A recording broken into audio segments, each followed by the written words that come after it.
All right, let's talk about money, specifically how you, as a young adult, can actually get a handle on your finances. I know it can feel like this huge, complicated puzzle, but stick with me. What we're going to do right now is break it all down and build a clear path to stability, piece by piece. So let me just ask you this straight up. When you think about your money, student loans, rent, trying to save, all of it, does it just feel like a lot? Like you've been dropped into a maze and nobody gave you a map? Look, if you're nodding your head right now, I want you to hear this loud and clear. That feeling is completely normal. Feeling stressed or overwhelmed by money is incredibly common, especially at this stage of life. You are really not alone in this. Okay, so why is it so tough right now? Why does it feel like this giant, confusing maze? Well, part of it is that the world you're navigating financially is just uniquely challenging today. Let's peel back the layers and look at what's really going on. I mean, seriously, this is not just in your head. You're dealing with a perfect storm. You've got student loans hanging over you, the cost of, well, everything feels sky high, which makes savings seem impossible. And then you hop on social media and it looks like everyone else has it all figured out, right?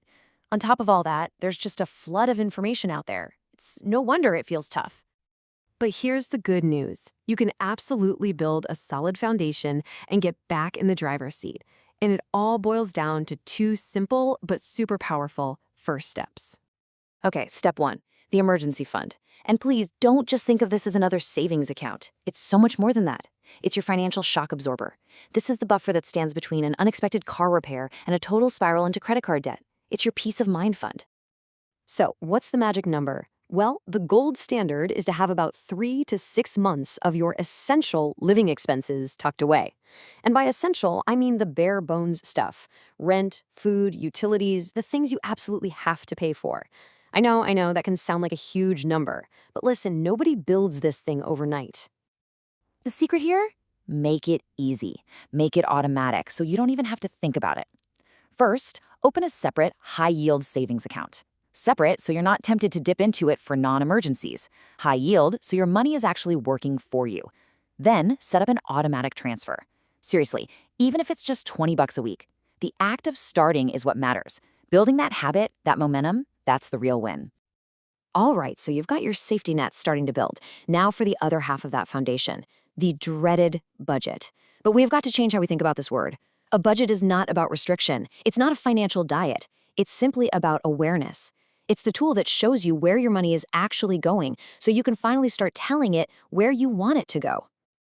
And if you're thinking, okay, but where do I even begin? The 50-30-20 rule is a fantastic, super simple place to start. Basically, you take your take-home pay and you split it up. 50% is for your needs, rent, groceries, the absolute must-haves. 30% is for your wants, dining out, hobbies, the fun stuff. And then a solid 20% goes straight to your financial goals, like paying off debt or building up that emergency fund we just talked about. Okay, let's talk about the big one, debt. I know it can feel like this massive weight just holding you back from everything. But let's try to flip the script on that, okay? Think of it as a mountain you're climbing. Every single payment you make, that's you taking another step up toward the summit. And that summit, that's financial freedom. I absolutely love this way of thinking about it. Every single dollar you put towards your debt is truly an investment in your future self. You are literally buying back your own future income. Think about it. Every dollar that's no longer going to interest is a dollar you can now use for your own dreams and your own goals. So what's the best way to climb this mountain? Well, there are two really popular strategies. And here's the thing, there's no wrong answer.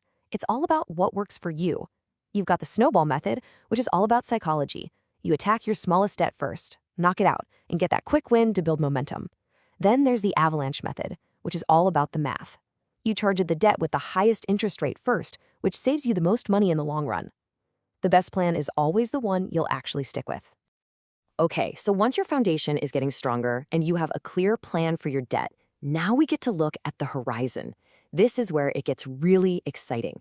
This is where you switch from playing defense to playing offense. You're not just managing money anymore, you're actively building wealth for the future you want. And saving for the future isn't about just one big far-off thing. No way.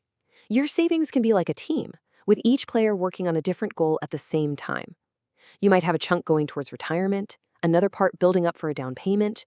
You could be investing a little and still have some set aside for travel. The point is, you are in control. You get to decide what your priorities are. And if you need any motivation to start right now, this is it. This right here shows you the single most powerful financial tool you have as a young adult. And it's not money, it's time. It is the magic of compound interest. Look at this. Investing just $100 a month starting at age 25 could grow to around $230,000 by retirement. But if you wait just 10 years and start at 35, that same $100 only grows to about $95,000. The difference is staggering. When you start early, time does the heavy lifting for you. Phew, okay, we have covered a lot of ground. Building a foundation, tackling debt, saving for the future. But here's the thing. Knowing all this stuff is one thing.